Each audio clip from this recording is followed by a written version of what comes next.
और महबूबा मुफ्ती के मुतनाज़ बयान पर मरकज़ी वज़ीर मुख्तार अब्बास नकवी ने उन्हें शदीद तनकीद का निशाना बनाया है। मुख्तार अब्बास नकवी ने कहा कि जो कौमी परचम का एहतराम नहीं करेगा उसका एहतराम हिंदुस्तान भी नहीं करेगा।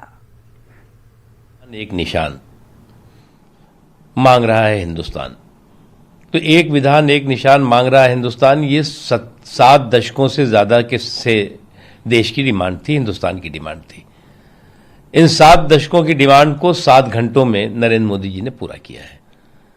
आज जो है वो एक विधान है, एक निशान है, और एक विधान और एक निशान के नीचे ही सबको काम करना होगा। जम्मू कश्मीर में भी जो लोग तिरंगा जो भारत की शान है, हिंदुस्तान की पहचान है, जिसे उसे परहेज है और जो चाहता है कि उस तिरंगे की शान और पहचान को हम नहीं स्वीकार करेंगे, तो देश भी ऐसे लोगों को स्वीकार नहीं करेगा।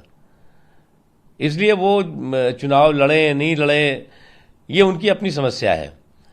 क्योंकि ये बात तो सही है कि इस 370 के खात्मे ने अलगाववादियों और आतंकवादियों की कमर तोड़ी है। अलगाववादियों का जो एक कहीं ना कहीं सुरक्षा कवच था, वो पूरी तरह से ध्वस्त हुआ है। तो जिसे जो है वो सम्मान तिरंगे का नहीं है, उसका सम्मान भारत कभी नहीं करेगा। और विश्व हिंदू परिषद के तर्जुमान विनोद बंसल ने महबूबा मुफ्ती को सख्त तनकीद का निशाना बनाया और कहा कि उन जैसे लोगों को जेल में रहना बेहद जरूरी है।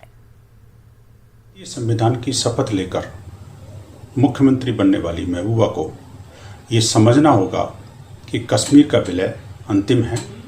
धारा 370 और 35 से जा चुकी। अपना देश विरोधी अनर्गल प्रलाप बंद करें। तिरंगे का अपमान अब देश सहन नहीं करेगा। कश्मीर को अपनी निजी जागीर समझने वाले पूर्व मुख्यमंत्रियों के हाल ही के अलगाववादी जहरीले बयानों ने स्वतः सिद्ध कर दिया है कि पाकिस्तान और चीन के इशारों पर नाचने वाले ये कश्मीर विरोधी आतंकियों के रिश्तेदारों को हिरासत में रखा जाना कितना आवश्यक था। इनको तो वास्तव में जेल में ही रखाना जरूरी था।